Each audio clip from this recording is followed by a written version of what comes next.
Olá, espero que todos estejam bem e que tenham passado uma excelente semana na presença do Senhor. Nós, antes de começarmos o estudo, como de costume, vamos fazer uma oração. Querido Deus, muito obrigado, ó Pai, por nós podermos estar na Tua presença mais uma vez. Que o Senhor venha nos abençoar, nos dar forças e nos ajudar a prosseguir em nossa jornada. Te damos graças por tantas vitórias que o Senhor tem concedido no meio do Teu povo. Intercedemos por aqueles que ainda não a obtiveram em alguma área de suas vidas e que o Senhor possa se manifestar com grande poder, trazendo também muita sabedoria ao Teu povo, para que o mesmo possa ser sal e luz para este mundo e continuarem perseverando nos Teus caminhos. Ajuda-nos, Senhor Deus, neste dia e também nesta semana, para que nós possamos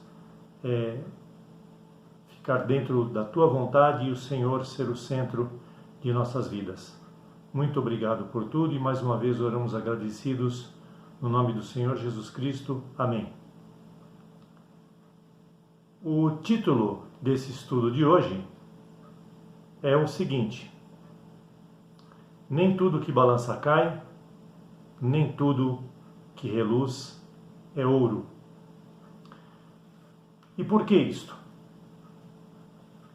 Sabemos que toda Escritura sagrada é inspirada por Deus e útil para ensinar a verdade, condenar o erro, corrigir as faltas e ensinar a maneira certa de viver.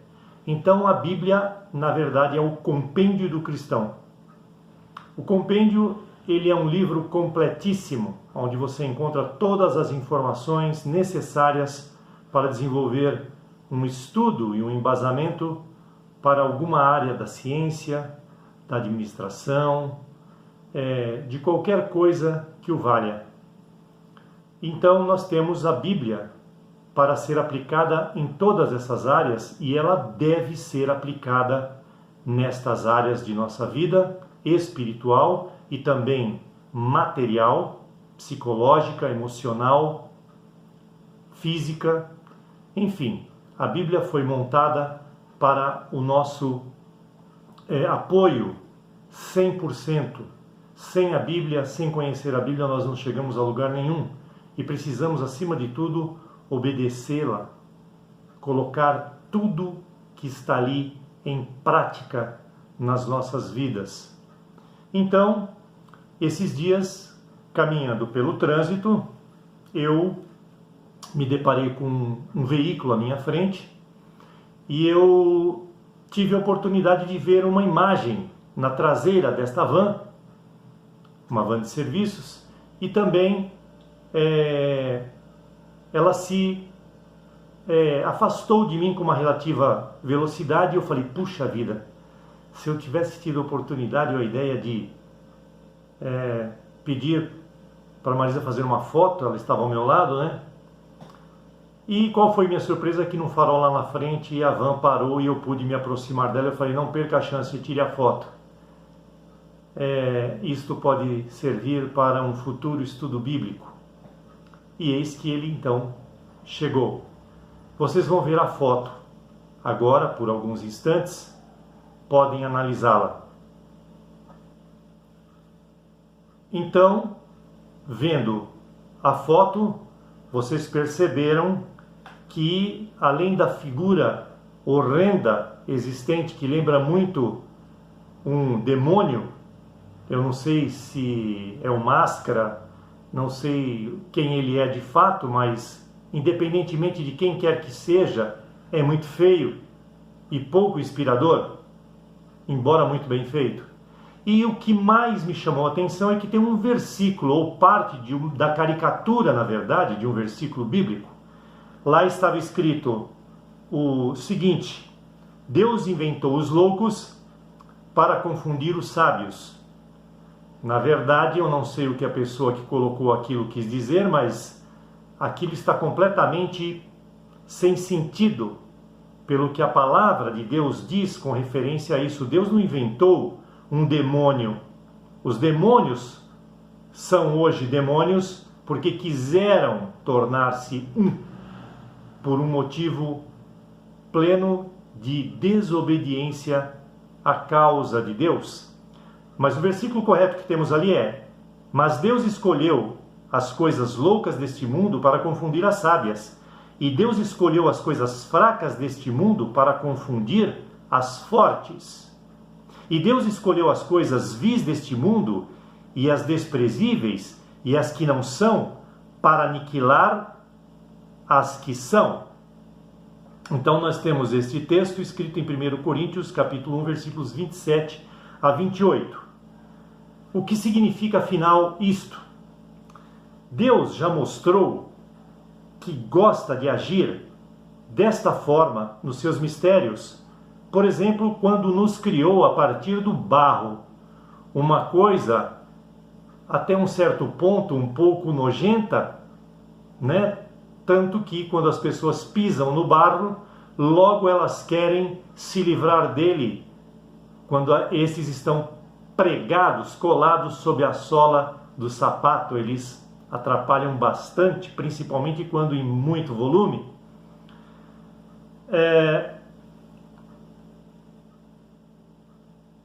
E quem escuta esta história de que o homem veio do barro, a não ser pela fé, tem tudo para duvidar.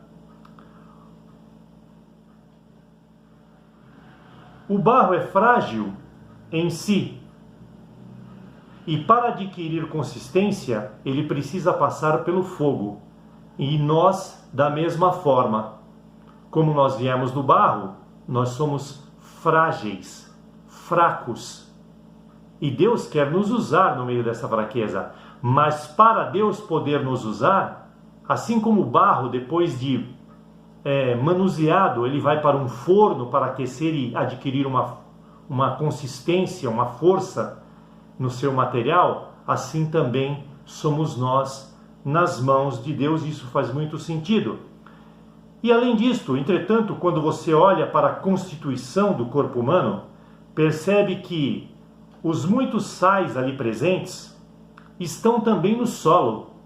Então faz muito sentido que os sais que nós temos na conformação do nosso corpo, eles estão porque nós, sendo tirados do solo, do barro, temos a mesma constituição bioquímica também, como cálcio, ferro, magnésio, fósforo, carbono. Para vocês terem uma ideia, nós temos a quantidade de ferro no nosso organismo que dá para fazer aproximadamente 2 pregos. E que quando se morre, o corpo saponifica. Todos sabem o que é um saponáceo, né? Um sapólio. Quando você raspa o sapólio com as suas unhas, ele tem aquela crosta que fica embaixo das unhas. O nosso corpo, quando ele morre, ele perde toda a água existente, ele entra numa hidrólise, e a massa que sobra de carbono e outros componentes fica muito parecida com a de um sapólio. Por isso se chama processo de saponificação, e ele gerará um pó, assim como o sapólio também gera um pó. E este pó, ele volta para a terra. E se a pessoa for cremada, de igual forma, ele volta para a terra também. Mas quando trata-se dos seres humanos, Deus é especialista em usar pessoas que fisicamente, emocionalmente, intelectualmente ou espiritualmente possuem alguma debilidade. Assim como o barro, Deus quer nos usar em nossas debilidades, e não podemos dar desculpas mediante este fato inerente. Claro, nós não podemos, porque Deus pode fazer com que passemos pelo forno da vida e Ele nos prepara para as diversas utilidades aonde Ele quer que estejamos ou naquilo que façamos. Para a sociedade, isto é digno de reprovação, porque normalmente pessoas frágeis em algum ponto desses que nós citamos são normalmente rechaçadas, não são bem-vindas nem numa questão de emprego, nem na escola, nem na igreja, nem na sociedade, de forma nenhuma. Mas Deus, contrariamente àquilo que os homens adotam como sendo padrão, Deus, na contramão, faz questão de agir e mostrar para as pessoas que Ele é Deus e pode transformar pessoas fracas em pessoas fortes. Olhe o que Ele disse sobre as crianças que são totalmente vulneráveis e fracas em Marcos 10, 13 a 14. Os discípulos estavam cansados, Jesus também, as crianças viram Jesus e correram para perto dele porque ele provocava esta ação nas crianças que não olhavam para a aparência dele, mas gostavam do que ele fazia. E os discípulos rechaçavam essas crianças e Jesus repreendeu-os, dizendo: deixai vir a mim estes pequeninos, porque deles é o reino dos céus. Então, Deus via na vulnerabilidade das crianças uma possibilidade de formatá-las para o futuro também. Deus gosta de usar os pontos fracos de alguém porque é justamente neles que Ele pode explorar melhor e com mais eficácia aquilo que Ele pretende na vida de uma pessoa. Olhe o que o apóstolo Paulo diz em 2 Coríntios 11:30. Se convém gloriar-me, gloriar-me-ei no que diz respeito à minha fraqueza, não naquilo que eu sou bom, não naquilo que eu sei fazer, mas no que eu sou fraco. Esse sentimento é muito parecido com aquele versículo: os sãos não necessitam de médico, mas os doentes. Eu não vim chamar os justos, mas sim os pecadores ao arrependimento, segundo o Evangelho de Marcos 2,17. Este versículo é muito parecido na sua essência para com este outro, de gloriar-se na fraqueza e não nos pontos fortes. Áreas de autossuficiência de nosso ser não precisam necessariamente de reparos, mas a glória de Deus poderá ser manifesta nas áreas mais deficitárias de uma pessoa e até aperfeiçoá-las. Alguns exemplos de pessoas que Deus usou no passado e pode usar no presente também. Nós temos muitas provas na Bíblia de como Deus tem prazer nisto. Aliás, você e eu só podemos trabalhar alguma coisa se ela estiver permissiva à nossa ação. Você não consegue trabalhar na vida de ninguém se ela não deixar num determinado ponto. Um cabeleireiro ele só consegue cortar o cabelo de uma pessoa se esta pessoa procurar por ele. Se ela não quiser cortar o seu cabelo, não há quem o faça acontecer. E isso é extensivo a muitas outras áreas da vida de uma pessoa. Se uma pessoa não quiser deixar o seu vício, porque ela sente prazer no seu vício, por alguma razão, não adianta você impor um tratamento a ela, porque ela não vai permanecer, porque ela não está aberta àquilo.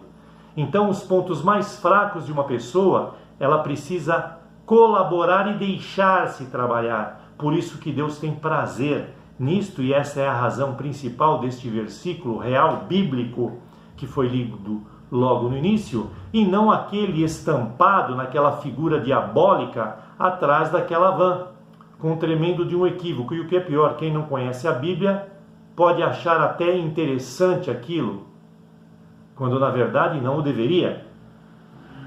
Então nós temos alguns exemplos de pessoas que Deus usou no passado, sendo eles Abraão. Abraão, antes de tudo, lá em Ur, era uma pessoa idólatra, tinha lá os seus ídolos, dependia deles. Abraão também era medroso e mentiroso. Lembre-se do caso em que, por 2 oportunidades, ele disse que a sua esposa era sua irmã para preservar a sua vida, e viu a sua esposa numa tremenda de uma saia justa por causa disto. A coisa só não foi deflagrada porque houve a descoberta desta mentira. Assim como Abraão creu em Deus, e isso lhe foi imputado por justiça depois de um tempo, sabeis, pois, que os da fé são filhos de Abraão.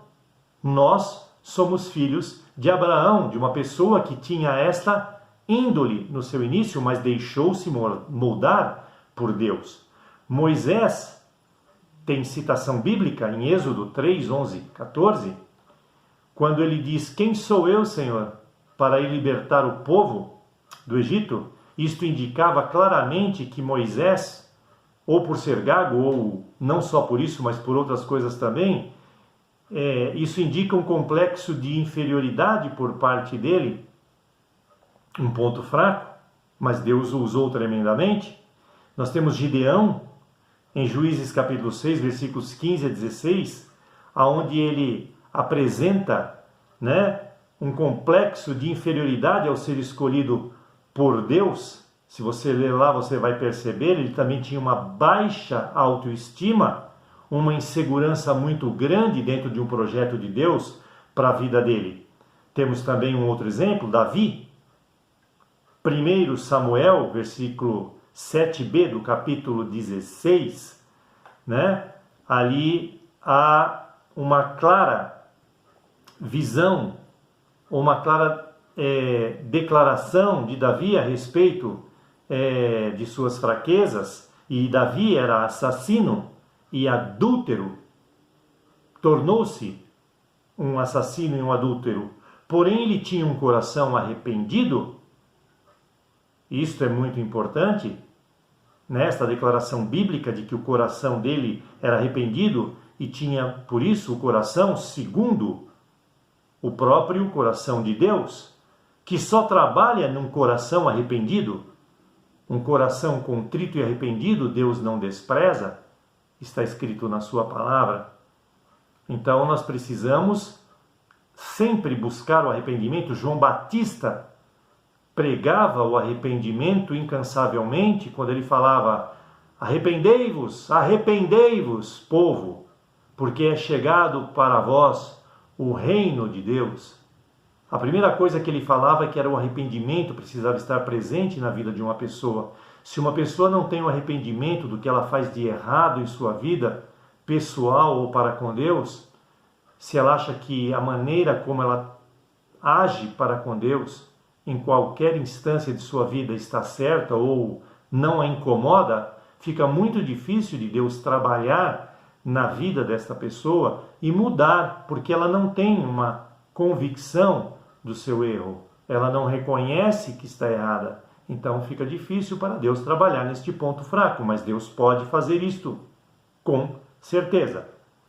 No Salmo 51, Davi também demonstra isso de várias formas, quando ele fala: cria em mim, ó Deus, um coração puro e renova em mim um espírito reto, dentre outras coisas que ali se seguem. É muito interessante. Então Davi, embora tendo sido assassino e adúltero, era uma pessoa segundo o coração de Deus.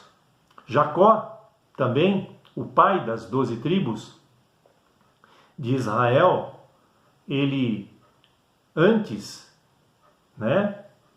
era um traidor, um avarento, um enganador. Aliás, o nome Jacó traduz isto, Ele roubou a primogenitura do seu irmão Esaú e pagou um preço muito caro por isso, teve que fugir e outras consequências vieram sobre sua vida, mas ele também foi usado muito por Deus e foi o berço da formação das 12 tribos de Israel, de onde de uma delas viria o Messias, desta dinastia, da prole de uma destas 12 tribos viria o Messias, para nos trazer aquilo que é mais importante para as nossas vidas, a salvação.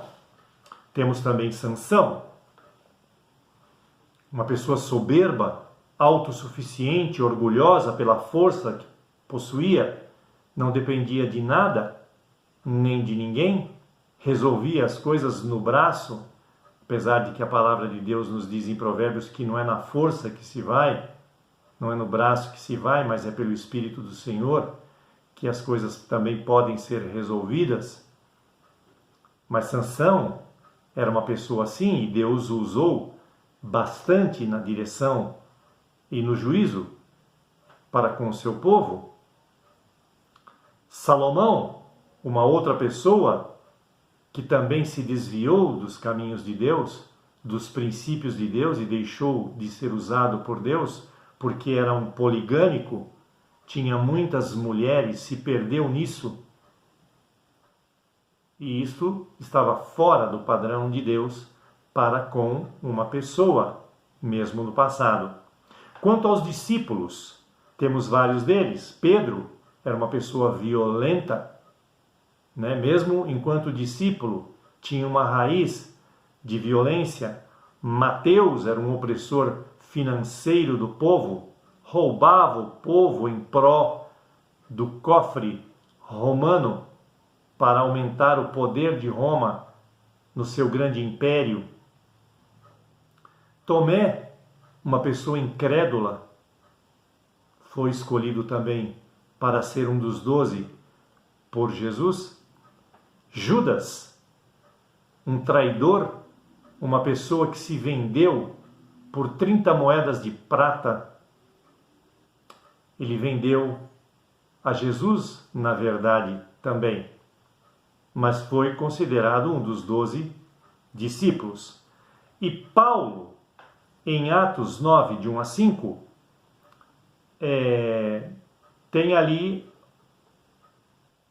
a passagem onde ele é alcançado por Jesus no caminho para Damasco.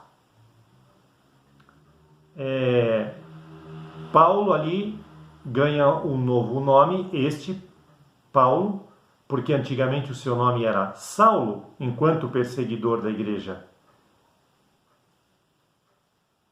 E Paulo mesmo, ele fala que quando ele é fraco, então ele se torna forte. E quando ele está forte, ele se torna fraco. Isto tem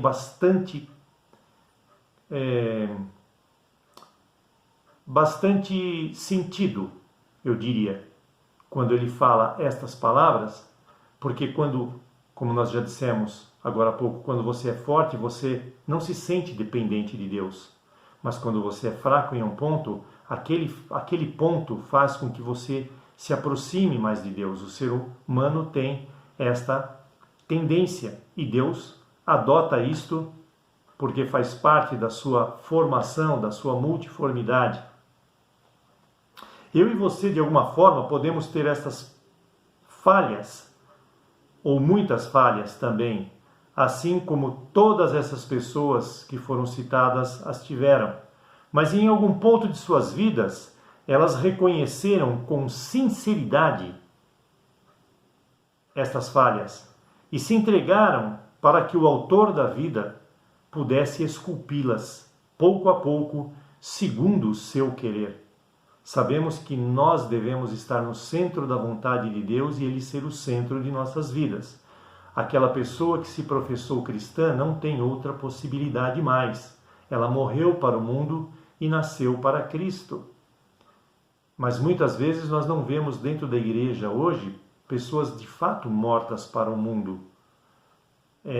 Isso é um grande problema que tem levado muitos pastores a preocupar-se com essas questões, principalmente neste mundo que nós temos, um mundo totalmente eletrônico hoje em dia, onde as pessoas têm muitas facilidades de conseguir as coisas fáceis e se furtar muitas vezes de fazer aquilo que deve ser feito, mesmo com a utilização dos recursos tecnológicos, por exemplo. Não é? uma live que eu assisti nessa semana falava que as pessoas podem se acostumar e gostar de assistir cultos online e não querer mais ir para a igreja. Não se preocupar mais com isso porque a sua comunidade em casa, a igreja entrou na casa dela, né? Então ela não precisa mais sentir-se obrigada a estar no meio da igreja, dentro do templo, dentro do átrio, quando na palavra de Deus nós temos indícios de que nós devemos ali estar porque é prazeroso estar na casa do Senhor. Alegrei-me quando me disseram, vamos à casa do Senhor. Você se alegra quando você precisa ir à casa do Senhor, ou isso tem se tornado um fardo na sua vida também, dentre outras coisas?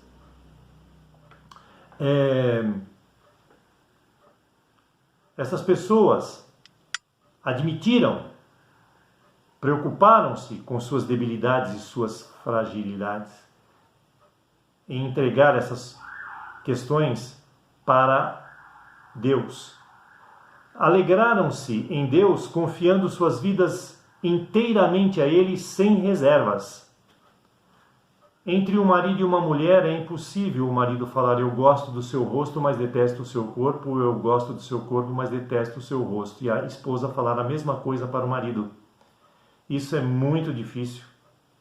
Isso significa que não há entrega total. Assim também é com o noivo, por parte da noiva. Se você fizer uma análise, não tem como achar um caminho intermediário desta realidade. É só você consultar o compêndio que eu citei no início desta palestra, chamado Bíblia. Ou você é todo dele, ou se tem particularidades não confiadas ao Senhor e precisa entregá-las a Ele 100%, então você não é nada dele. Não se fica meio grávida. Não existe meio buraco, nem meia verdade. Uma meia verdade é uma mentira completa. Assim também não existe meia entrega. Nós temos aqui um texto de 2 Timóteo, capítulo 2, versículos 4 e 5, que eu gostaria de ler rapidamente para vocês, que ilustra muito bem essa questão de que não existe meia entrega.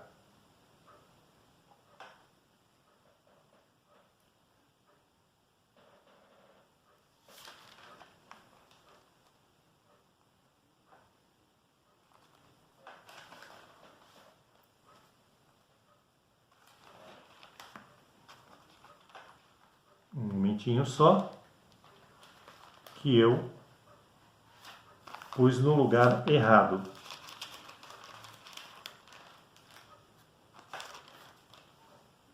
A marcação. Então aqui, nós temos aqui. 2 Timóteo 2, 4 e 5 expressa o seguinte: essas pessoas deixarão de ouvir a verdade e escutarão lendas, mas vocês sejam ajuizados em todas as situações. Suportem o sofrimento, façam o trabalho de um pregador da boa notícia do Evangelho. Então nós temos um texto que, na verdade, paralelo a esse, nos ensina, eu não sei qual é o texto, eu fiz uma pequena confusão aqui, mas diz que o soldado, ele tem que se dedicar de forma inteira na guerra, não parcialmente. Este texto, ele tem uma referência bíblica, que agora me foge um pouco, mas ele vem de encontro a esta meia entrega. O soldado na guerra, ele tem que se entregar por inteiro, não pela metade, porque senão ele poderá ser morto, ou se ele deserdar, ele poderá ser preso e pagar um preço compatível. Ou se está dentro do contexto todo, ou não se está. Ser ou não ser, eis a questão. Já dizia Shakespeare.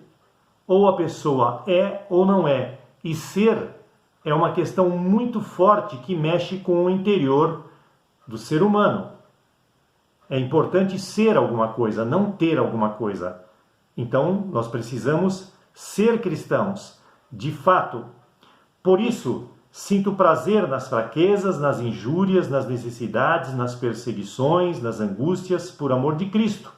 Porque quando sou fraco, então sou forte. Forte para quê, diria eu?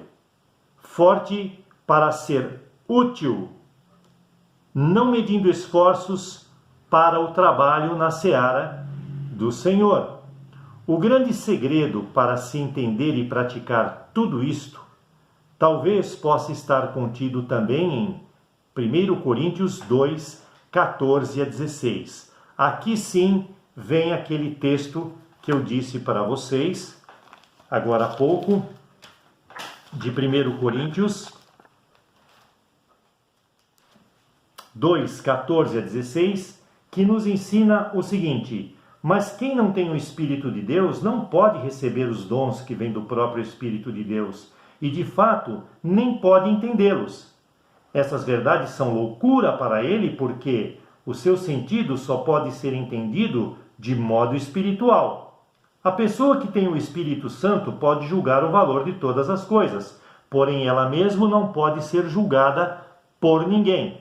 Como dizem as Escrituras Sagradas, quem pode conhecer a mente do Senhor? Quem é capaz de lhe dar conselhos?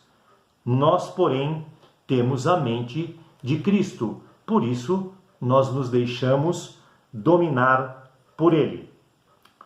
Então, para o povo de Deus autêntico, também é hora de dizer, associado a todas essas coisas que parecem